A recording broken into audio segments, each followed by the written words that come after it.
So, we have a couple things to cover today.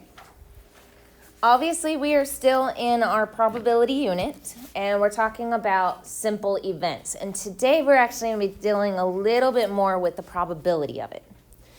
So, a simple event, there is only one outcome. And yes, I'm trying to keep your notes simple and easy. There's one outcome. Now, a complement is things that do not happen.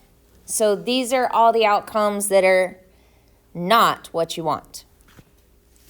So for example, if I have a spinner that has 4 sections and I'm wanting the complement of a spinner landing on 2, it would be 1, 3, and 4.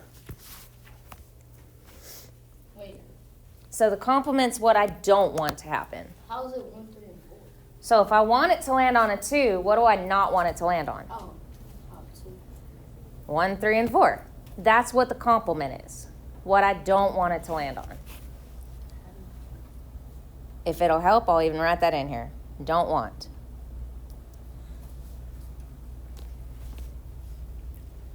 So what I don't want to happen. Make sense? So your complement is basically unfavorable. So the number of unfavorable. So remember, the probability of an event is the number of favorable outcomes, what you want. Out of the number that is possible.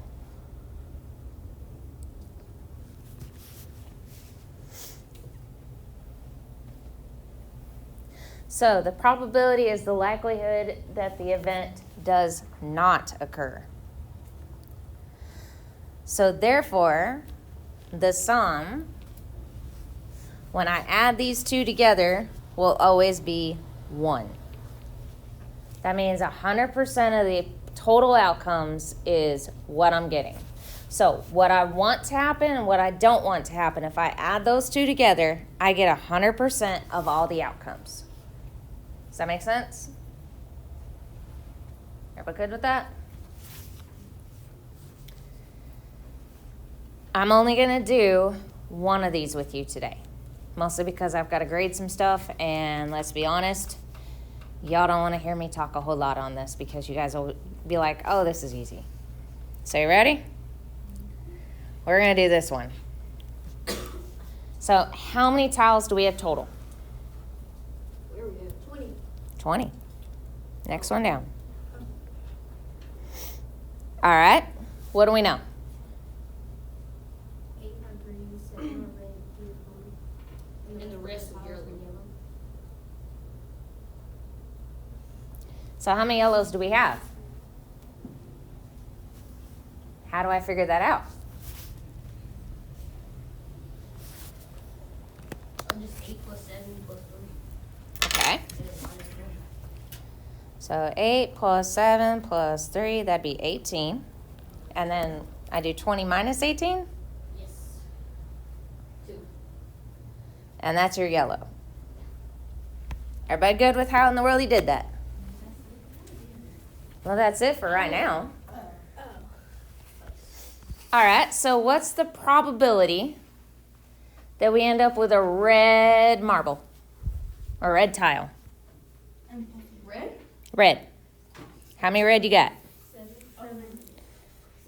Out of how many total are in the bag? 20. 70%. Oh.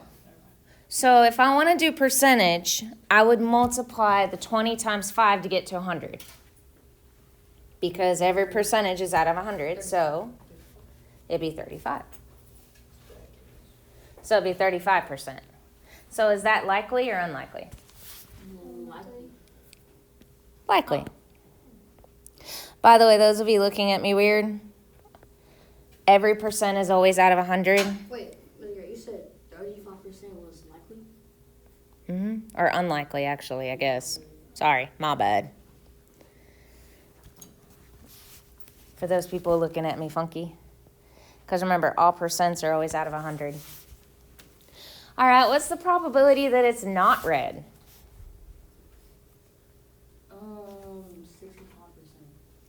Okay, but I want a fraction.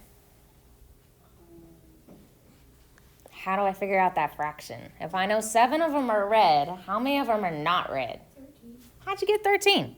I did 7 minus 20.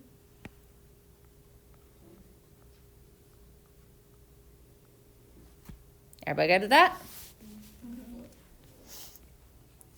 All right. What is the probability we end up with purple? Purple. There is no purple, so what's the probability? Impossible.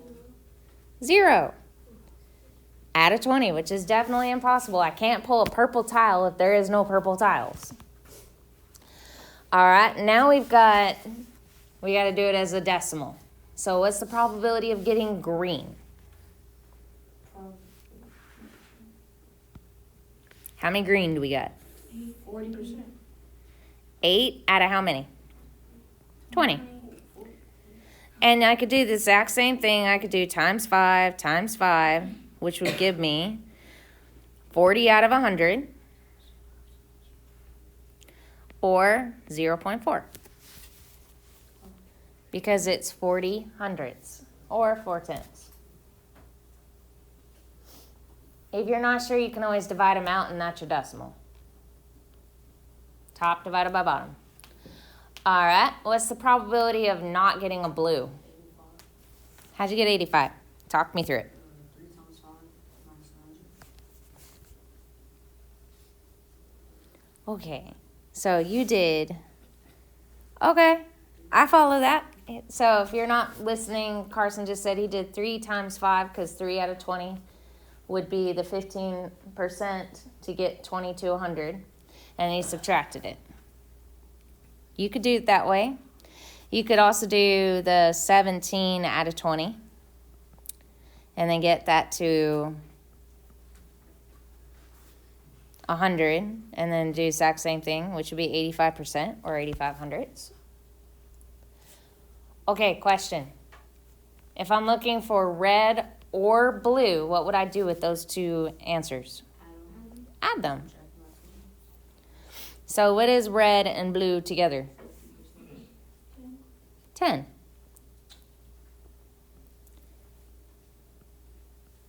And it doesn't say as a decimal, so I can just do 1/2. That means we're equally likely. How much yellow do we got? 2 out of 20. So it's just 1/10. What's the probability of not yellow? 90%. 18/20. 18/20, or 9/10. Okay, so if I'm looking for not yellow or blue, what would I do? Add them together. So I'm looking for yellow or blue, which would be 75%. how much out of how much? How much do I have yellow and blue together? 5 out of 20, which is also 1/4. But hold on, did I do that right? No. Why not? Because it says not. Not. So be careful of that. So that means it would be 15 out of 20 or 3 out of 4. By the way, those of you wondering where in the mess I got 3, I divided both of these by 5 because you're going to need the simplified fraction. Make sense? All right, is there any questions on any of this? All right, if you will bring me your day 2, if it's done on paper, I will grade 3 and 4 that way.